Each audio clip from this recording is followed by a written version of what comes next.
In this Star Wars gaming news update video, I will be sharing with you the recent comments made by EA regarding the possibility of a live service Star Wars game. Before we do get into today's video though, make sure you do subscribe to this channel so you won't miss any future news updates on any Star Wars games. So this week, EA had their quarterly earnings call with investors, and the second half of the call is investors phoning in to ask whatever questions they have and grill the top leadership at EA, including the CEO, Andrew Wilson.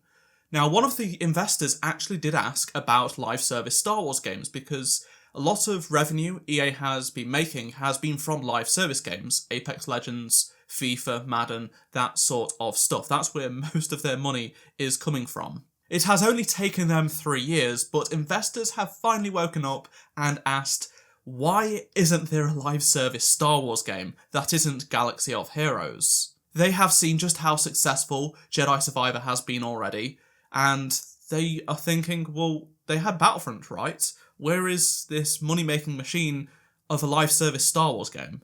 Basically, one of the investors just said, when thinking about the success of Jedi Survivor, things like that, could we see live service in Star Wars games? And EA did ask for clarification if he meant live service in the Jedi games or just Star Wars games in general.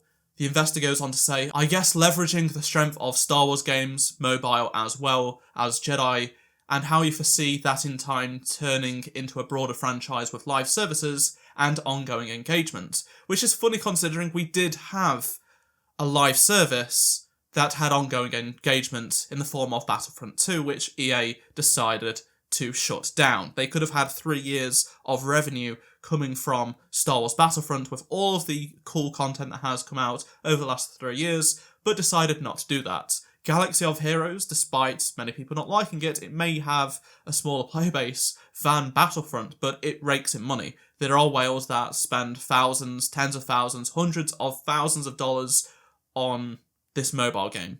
They are making money from this mobile game. That's how EA is just still able to keep that game going, because people are just throwing money at it. It's pay to win, it's mobile. Mobile gamers are different to console and PC gamers. Now we have EA's response to that question. So this is the full quote from EA CEO Andrew Wilson, and yes, he does talk about live service games. So he said, we don't have anything to announce today, but we have an incredible partnership with Disney and Lucasfilm. We've had incredible success in the partnership across Battlefronts and the Jedi franchise. Yes, you did with Battlefront. It's the best-selling Star Wars game of all time, and then you have Battlefront 2's live service. He goes on to say, absolutely with Galaxy of Heroes, yes, because it's made over $1 billion unlike Battlefront. Our teams are always thinking about what new experiences we might create. Certainly, I would love to see more in the Jedi franchise over time. That's expected, we're getting a third game. He does say it's an extraordinary game and story. Certainly, we might be a little biased, but our sense based on feedback we get from our community and the quality of the product is one of that it's going to be one of the great big beats in the Star Wars galaxy this year. It will likely continue to be a very meaningful part of that galaxy for many years to come, certainly as we bring it to the PS4 and Xbox One, and we think there will be another bump there for the franchise. Once again, nothing to announce today other than that we have an incredible relationship with Disney. We've had incredible success so far in that partnership, and to an extent, when we find new opportunities to execute against new experiences, including live services as part of that partnership, we will explore them.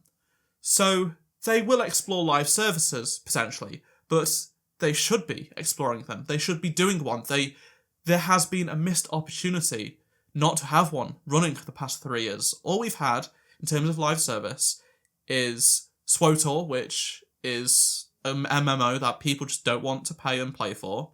You have Galaxy of Heroes, which people don't want to play or pay for. And there is also Fortnite, which isn't a Star Wars game. It is a game with like 3 or 4 Star Wars skins a year that you have to pay for. Star Wars Hunters is yet to release. It should be coming out at some point this year, but who knows? And again, that's only going to be on mobile and Switch at this moment in time. Plus, it's not really the game the Battlefront community actually does want. I do think, based on this comment, they probably are looking towards a live service Star Wars game at some point.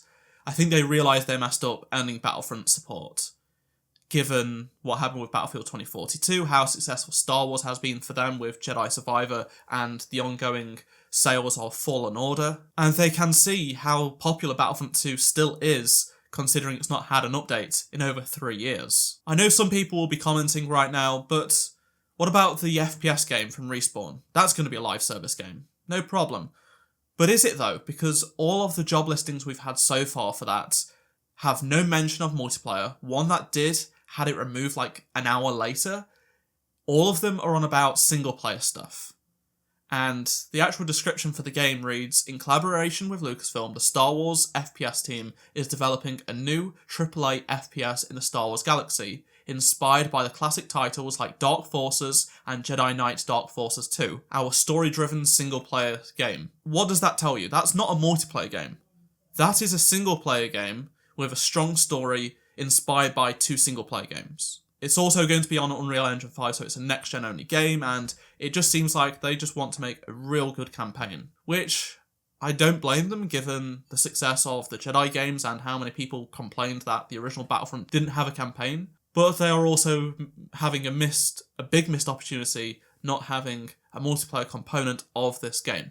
This game could still be a couple of years away yet. It hasn't even officially been revealed. We don't know the name and stuff like that. So who knows? Maybe there will be a multiplayer component. But based on all the job listings, it doesn't sound like that. I looked at the job listings today, and a few weeks ago there were about 25 or maybe even 30 job listings for this team. There are now only 3. So either all of those job roles have been picked up, or they're going through the interview process, things like that, or they're going to repost them another time, but it does seem like this team is growing and production is getting along. When I last made a video about this game and the information about how it's going to be a story-driven game like Dark Forces and Jedi Knight Dark Forces 2, I had a lot of comments saying, we don't want multiplayer games. I think Star Wars fans in gaming don't realise there are 2 types of fans. There are fans that just want single-player games. They don't want to play multiplayer. They just want single-player games that they can play. They don't want live service. They don't want commitment. They just want to be able to pick up a good Star Wars story and play it and experience it for themselves, which is totally fine. Then you have the multiplayer side, the Battlefront community, that just want a live service multiplayer game. They don't want a single-player game. I'm in the middle. I like both. But also, I feel like live service is key for a certain part of this audience, this sort of generation that wants a multiplayer game. And we don't have that, unless you count Fortnite, SWTOR, and Galaxy of Heroes. They aren't just your standard live service games, which, as a genre, I suppose you could call it, they are all struggling across the board right now in this industry. So, obviously EA and other companies are a bit apprehensive about making a live service game. I think because it's Star Wars and we've been starved of one, people will turn up and it will be successful. But it's hard to predict and it's a risk. Like I said, so many live service games are shutting down after several years of running or don't last very long and are shutting down far quicker than expected. There's only really Fortnite and Call of Duty which still has a paid component to it in terms of its single player and main multiplayer. It's just a BR that's free to play. I don't think it's going to be easy for teams within inside of EA and other publishers to convince people to do a Star Wars live service game in this current landscape where so many are just failing. I really hope we do see one. There is an audience for it.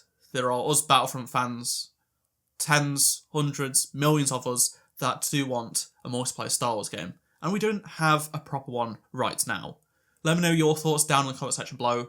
I'd love to hear your thoughts, and if you did enjoy this video, please do drop a like. Subscribe for more Star Wars gaming news updates, including on the FPS game from Respawn. If you missed any of my previous videos, click on the playlist on screen right now, and I shall see you in my next video. Goodbye.